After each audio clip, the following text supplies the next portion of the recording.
Pada kesempatan kali ini kami akan membahas Eren lagi. Ya, dan kali ini tentang kepribadiannya. Sebelum masuk ke pembahasan, bantu kami dengan klik subscribe dan like-nya ya. Oke, jadi mari kita mulai saja pembahasannya. Banyak orang yang mempertanyakan apakah Eren itu konsisten atau berpegang pada omongannya. Langsung saja kita kutip dari perkataannya. Di episode 2, aku akan melenyapkan mereka dari dunia ini. Aku akan membunuh mereka semua, takkan ada satupun dari mereka yang aku sisakan. Remember, ini adalah kata kunci Eren nantinya. Walaupun tidak secara spesifik menyebutkan siapa yang ingin ia lenyapkan, tapi kita anggap saja itu adalah Titan yang akan dimusnahkannya, karena Titanlah yang telah membunuh ibunya.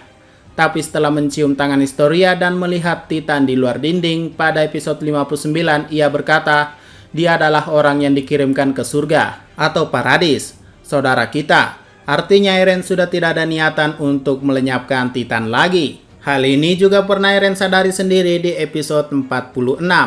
Ia berkata, padahal aku selalu membenci Titan dari apapun, namun akhirnya aku salah satu dari mereka. Dan di episode penutup di season 3, akhirnya Eren berkata bahwa masih ada musuh di luar sana. Jadi dari kutipan-kutipan di atas, apakah Eren tidak konsisten?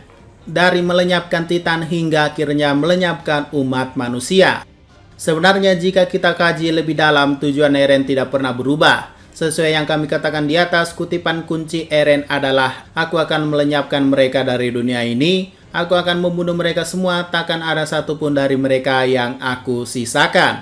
Lalu apa artinya kata-kata ini? Nah, jika kita menemukan maknanya, ketika Eren berkata begitu, maka artinya ia akan melenyapkan apapun yang ada di luar tembok. Benar kan? Dari awal musuh Eren itu di luar tembok. Benar lagi. Ketika kutipan ini ada, secara tidak langsung Eren juga menyatakan bahwa ia akan menyerang musuh di luar tembok dan tak akan menyerang manusia di dalam tembok. Dan lagi-lagi itu benar. Dalam episode pertama, Eren pernah berkata, aku tahu kita tak bisa keluar, tapi kita masih hidup selama kita masih bisa makan dan tidur. Tapi kita hidup seperti hewan ternak. Dari kutipan ini kita tahu Eren sangat benci kehidupan manusia di dalam tembok yang bagaikan hewan ternak. Dikurung, hanya bisa makan dan tidur alias tidak memiliki kebebasan sama sekali. Kalaupun keluar, mereka dihadapi Titan yang siap memakan mereka. Nah, dari sini kita tahu yang dibenci Eren itu adalah dunia luar yang telah membuat mereka menjadi hewan ternak seperti ini. Siapa mereka? Jawabannya Titan. Siapa di balik orang yang mengirim Titan? Itu adalah orang Marley. Siapa di balik Marley? Itu adalah keluarga Tiber. Siapa di balik keluarga Tiber? Itu adalah Raja Tembok pertama atau Raja Kekaisaran Eldia ke-145 bernama Karl Fritz yang membuat rakyatnya dikurung oleh tembok di Pulau Paradis. Jadi semuanya terhubung, dari pengirim Titan sampai pembuat tembok. Itulah yang dibenci Eren, karena diperlakukan sebagai ternak. Ingat, tujuan Eren sebenarnya tidak pernah berubah, hanya saja musuhnya lah yang berubah. Eren selalu membenci apapun yang ada di luar sana. Gara-gara mereka, ibunya dimakan. Gara-gara mereka, kota Shiganshina jadi neraka. Dan Eren itu tidak bodoh. Pada season 1 episode 11, Eren berkata musuh kita bukan hanya Titan saja. Nah, dari sini pastinya kalian sudah paham kebencian Eren tidak pernah berubah. Bahkan sebelum mengetahui fakta siapa itu Marley, Eren tak sekalipun berubah. Dari awal Eren itu sangat konsisten. Uniknya di kutipan favoritnya itu, ia tak pernah menyebut kata Titan dalam tujuannya. Ia hanya akan berkata akan melenyapkan apapun di luar sana tanpa sisa. Dan sekarang memang terbukti, Eren dengan gemuruh Titannya alias Rumbling meratakan dunia luar kecuali Paradis. Ya, dia memegang kata-katanya, hanya Paradislah yang ia lindungi. Kutipan Eren ini selalu diulang-ulang pada momen yang penting, yaitu di episode 25 dengan kutipan yang hampir sama, akan kuhancurkan seluruh dunia ini. Dunia yang dimaksud tentu saja dunia luar. Dan akhirnya kita mendengar kata-kata ini lagi, saat Eren pertama kali tiba di Marley dengan gemuruh Titannya. Sambil mengingat ibunya, ia berkata, aku akan membunuh mereka semua, takkan ada satupun dari mereka yang aku sisakan di dunia ini. Ya, sungguh menarik bahwa kata-kata kebencian Eren saat ia masih kecil terulang lagi saat ia benar-benar akan memusnahkan umat manusia di luar sana. Dan ini benar-benar konsisten.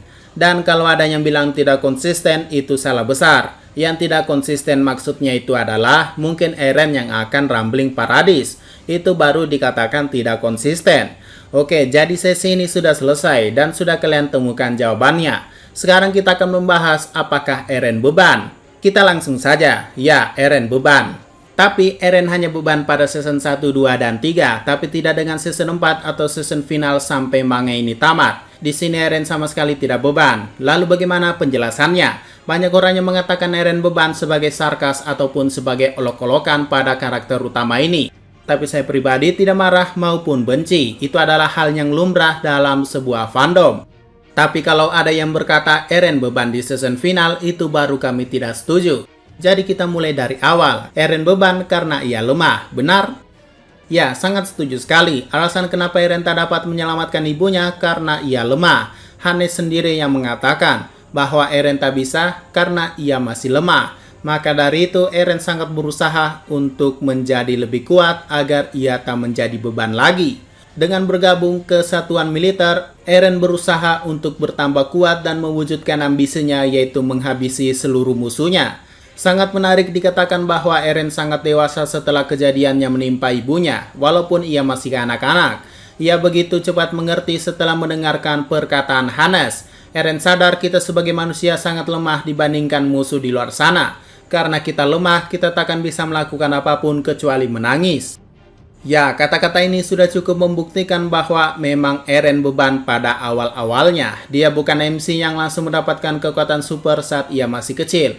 Ia butuh proses dan perjalanan agar bisa menjadi kuat dan mewujudkan ambisinya. Tapi walaupun sedang bergabung ke dalam pasukan pengintai mendapatkan kekuatan Titan, sekali lagi Eren sadar ia masih lemah. Tak sampai di situ, pada season 2 sekali lagi ia hanya menjadi beban ketika diculik oleh Reiner dan Bertolt. Dan dari situ karena kelemahannya, ia lagi-lagi gagal melindungi orang yang ia sayangi, yaitu Hannes. Menderita tentu saja, stres apalagi. Eren sebenarnya adalah tipe orang yang tak peduli orang mengatakan ia beban. Namun ia terus berusaha agar lebih kuat sampai hari di mana ia tak menjadi beban dan bisa menyelamatkan orang yang ia sayangi. Di season 3 lagi-lagi Eren sangat penuh kesedihan menyadari bahwa keberadaannya sendiri ini tidak berharga. Eren sudah lelah menjadi harapan manusia di dalam tembok.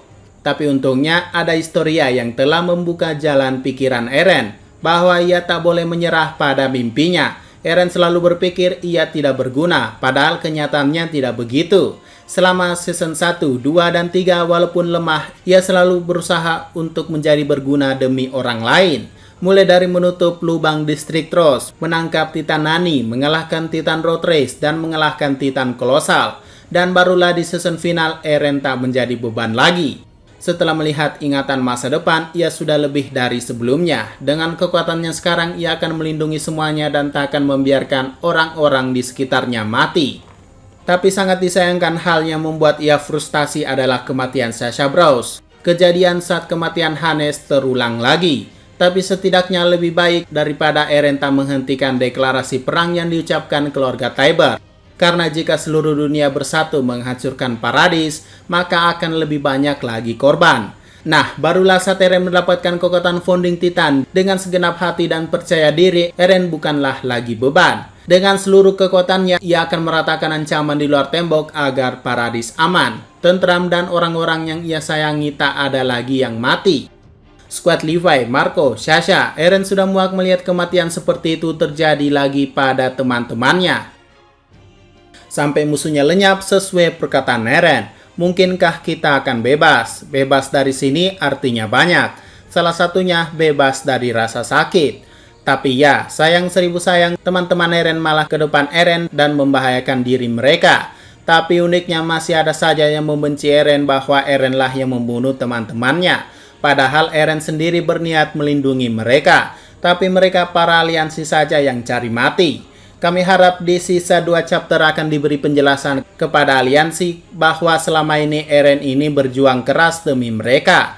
Dan untuk pembahasan lebih spesifik tentang Eren dan rencananya akan kami bahas di video terpisah ya. Oke, mungkin itu saja pembahasan kali ini. Jika ada tambahan dan masukan silakan komentar saja di bawah ya. Sekian dari pembahasan kali ini, jangan lupa like, share, dan komentarnya ya.